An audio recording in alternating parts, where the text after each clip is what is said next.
புகழ்பெற்ற ஜோதிட நேயர்கள் அனைவருக்கும் வணக்கம். இந்த ஆண்டு மார்ச் மாதம் 29ஆம் தேதி இரவு 10 மணிக்கு காற்று ராசியான கும்பத்திலிருந்து நீர் ராசியான மீனத்திற்கு சனி இடம் பெறுகிறாரு. இந்த சனியின் மாற்றத்தினால எந்த ராசி எந்த மாதிரியான பலன்களை அனுபவிக்க போகிறாங்கன்னு தான் தொடர்ந்து நம்ம பார்த்துட்டு வரோம். அந்த வகையில் நாம் இப்போ பார்க்க போகிறது மீன ராசி. மீன ராசிக்கு ஜென்மத்தில் சனி வருது. இதனால் பல்வேறு தடங்கள் தாமதங்கள் ஏற்படும். அதற்கு நீங்கள் பொறுமையாக தான் இருந்தாகணும். ஓகேங்களா? லாஸ்ட் 2 இயர்ஸ் ஜென்மத்தில் ராகு இருந்திருக்கும். இதனால் பல்வேறு போராட்டங்களை சந்திச்சிருப்பீங்க. நம்பிக்கை துரோகங்கள் அதிகமாக ஏற்பட்டிருக்கும். யாரை நம்புறது யாரை நம்புறதுன்ற குழப்பமே அதிகமாக இருக்கும். இந்த காலகட்டத்தில் யார் நல்லவங்க யார் கெட்டவங்கன்ற புரிதலை உங்களுக்கு சனி கொடுத்துருவார். கொஞ்சம் தான தர்மங்கள் பண்ணிங்கன்னா உங்களோட விரயங்கள் கொஞ்சம் குறையும்னு சொல்லலாம். அதாவது பண செலவுகள் ஏற்கனவே லாஸ்ட் 2 இயர்ஸ் அதிகமாக ஏற்பட்டிருக்கும். இப்போவும் செலவுகள் இருக்குது தான். பட் வீண் விரயங்களை தவிர்க்கிறதுக்கு நீங்கள் அதிகமாக தான தர்மங்கள் பண்ணுறது நல்லது. இந்த நேரத்தில் நீங்கள் எது நல்லதோ எது கெட்டதோ அதை பார்த்து செய்யுங்க. முடிஞ்ச அளவுக்கு கெட்டதை தவிர்த்துடுங்க. கெட்ட சவகாசம் வேணாம். தீய நண்பர்கள் அப்படின்னும் போது அவங்க பண்ணுற தப்பெல்லாம் கூட அந்த பழியெல்லாம் கூட உங்கள் மேலே விழுறதுக்கு அதிக சான்ஸ் இருக்குது.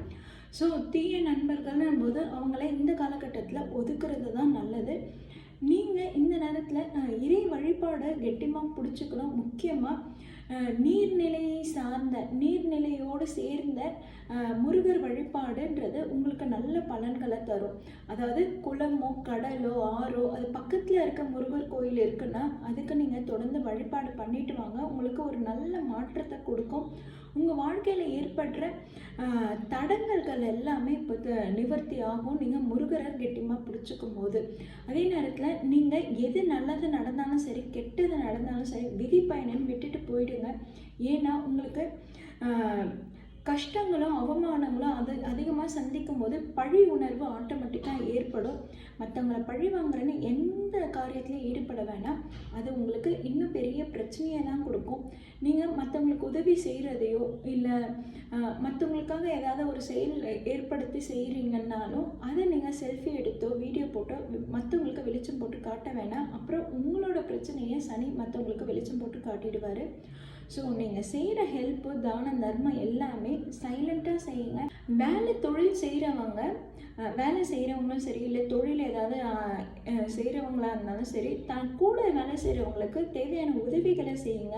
முக்கியமாக முதலாளியாக இருக்கிறவங்க தொழிலாளிகளுக்கு தேவையான உதவிகளை செஞ்சு தரும்போது உங்களோட தொழில் நல்ல முன்னேற்றம் அடையும்.